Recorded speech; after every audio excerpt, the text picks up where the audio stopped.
কিরে, শীতের ছুটি কেমন কাটালি? খুব ভালো কাটিয়েছি শীতের ছুটি। কি করে ভালো কাটলো শীতের ছুটি? কেন?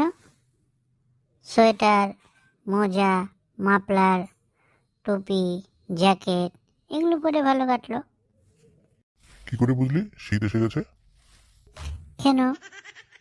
টিভিতে baby lotion, petroleum jelly, fairness cream, cold cream এগুলো অ্যাডভার্টাইজ দেখলাম। আর অ্যাডভার্টাইজ দেখে বুঝে গেলাম যে এখন ঠান্ডার দিন এসে গেছে। কিরে, শীতের ছুটি কেমন কাটালি? খুব ভালো কাটিয়েছি শীতের ছুটি। কি করে ভালো কাটলো শীতের ছুটি? কেন? সোয়েটার, মোজা, মাফলার, টুপি, জ্যাকেট এগুলো পরে ভালো কাটলো। কি করে বুঝলি শীত এসে গেছে?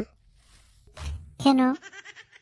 টিভিতে বেবি লোশন, পেট্রোলিয়াম জেলি,